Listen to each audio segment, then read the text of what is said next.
Hello दोस्तों, कैसे हो आप सब।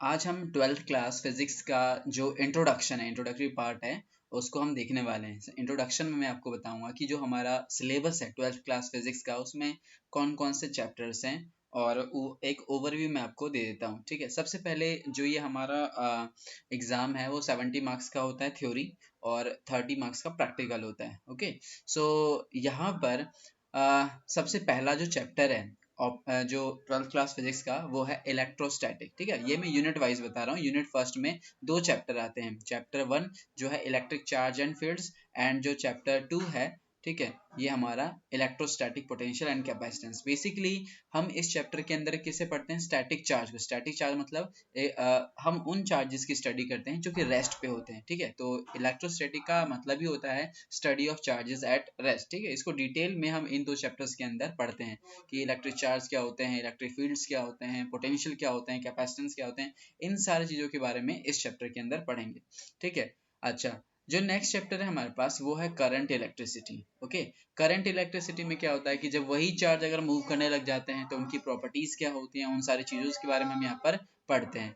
और उसके बाद जो हमारा थर्ड यूनिट है, थर्ड यूनिट में हमारे पास फिर से दो चैप्टर्स हैं। ठीक है, जिसमें हम पढ़ते हैं कि अगर चार्जेस मूव करते हैं तो वो करंट को फॉर्म करते हैं। अब करंट को फॉर्म करते हैं तो साथ में मैग्नेटिज्म बनता है। तो करंट का मैग्नेटिज्म के साथ क्या रिलेशन है, क्या कैसे करंट के थ्रू मैग्नेटिज्म या मैग्नेटिज्म से करंट हम बना सकते हैं, ये सारी चीज़ों की हम बहुत यहाँ पर डिटेल में स्टडी करेंगे। ठीक है, और जो हमारा यूनिट यहाँ पर फोर्थ है, उसके अंदर हम पढ़ेंगे electromagnetic induction and alternating currents. क्या होता है इलेक्ट्रोमैग्नेटिक इंडक्शन, ये डिटेल में हम इस चैप्टर के अंदर पढ़ते हैं। ठीक है, इसमें भी दो हमारे पास चैप्टर्स हैं जो इस यूनिट के अंदर, एक इलेक्ट्रोमैग्नेटिक इंडक्शन और दूसरा है ऑल्टरनेटिंग करंट। ठीक है, तो ये इन चीज़ों के हम बारे में यहाँ पर पढ़ते हैं। और उसके बाद फाइनली हमारे पास आता है इलेक्ट्रोमैग्नेटिक वेव। ठीक है, इलेक्ट्रोमैग्नेटिक वेव क्या होता है? तो इलेक्ट्रिक फील्ड, मैग्नेटिक फील्ड, ये कॉम्बिनेशन होता है बेसिकली। तो इन चीज़ों के बारे में पढ़ेंगे।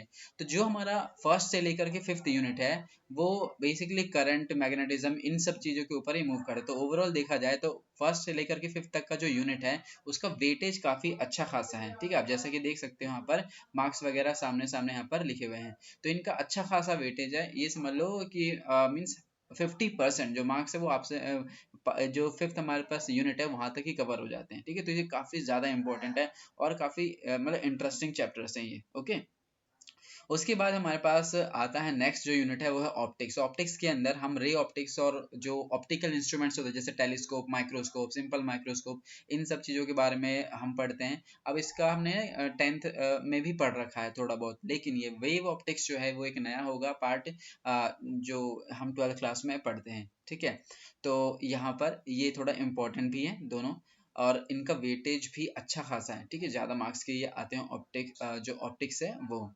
और उसके बाद फिर हम आते हैं मॉडर्न फिजिक्स के ऊपर। मॉडर्न फिजिक्स क्या है? मतलब यहाँ पर यहाँ जो रिसेंट में, मतलब रिसेंट मतलब 200 जो ईयर्स है उसके अंडर अंडर में यहाँ पर ये खोज जो हुए हैं उन सब के बारे में हम पढ़ते हैं। तो इसको हम बोलते हैं मॉडर्न फिजिक्स। तो देखा जाए तो इसमें मेनली तीन पार्ट्स होते हैं। एक इलेक्ट्रोमैग्नेटिज्म जो पार्ट था वो वहाँ फिफ्थ यूनिट तक था। फिर जो हमारा सिक्स था वो ऑप्टिक्स का था। उसके बाद जो बचे हुए यूनिट्स हैं वो सभी के सभी किस में आते हैं? ये सभी आते हैं मॉडर्न फिजिक्स में। तो यहाँ पर ये सारे के सारे किस में आते हैं? मॉडर्न फिजिक्स के अंदर। ठीक है, मॉडर्न फिजिक्स के अंदर आते हैं। अब मॉडर्न फिजिक्स जो है इसमें भी हम क्या पढ़ेंगे? Dual nature of radiation matter. क्या होता है ड्यूल? मतलब होता है दो, है ना, यानी कि जो रेडिएशन है, मैटर है, उनके दो नेचर होते हैं, है ना। ये सारी चीजें हम डिटेल में यहाँ पर पढ़ने वाले हैं। और उसके बाद हम एटम्स, न्यूक्लियाई, इनको थोड़ा सा डिटेल में यहाँ पर देखेंगे। और फाइनली जो लास्ट में हमारे पास इलेक्ट्रॉनिक डिवाइसेस, जो कि सेमीकंडक्टर्स के बारे में, इनके बारे में पढ़ेंगे। क्यों हम पढ़ते हैं? क्योंकि आजकल जो हमारे पास मतलब जितने भी जो डिवाइसेस वगैरह हैं, लैपटॉप ले लो, फ़ोन ले लो, ये सब यहाँ पे सेमीकंडक्टर वगैरह बहुत ज़्यादा यूज़ होते हैं। और इसीलिए एक आगे जा करके इनकी मतलब एक तरह से कह लो इंजीनियरिंग में, इलेक्ट्रॉनिक्स, इलेक्ट्रिकल इंजीनियरिंग, ये सारे जो है बहुत इंपॉर्टेंट हैं। तो इनके बारे में भी जो नॉलेज है वो बहुत ज़रूरी है, इसीलिए इसे रखा गया है यहाँ पर फिजिक्स में। तो काफ़ी इंटरेस्टिंग है। और ये जो है चैप्टर्स, ये भी अच्छे खासे वेटेज के हैं। ओके, तो ये हमारे पास जो टोटल यूनिट्स हैं इसके अंदर 9 है, और जो अगर हम चैप्टर वाइज बोलें तो वो है हमारे पास टोटल 14। ठीक है, तो ये है हमारे पास कुछ यहाँ पर important chapters. Okay, thank you.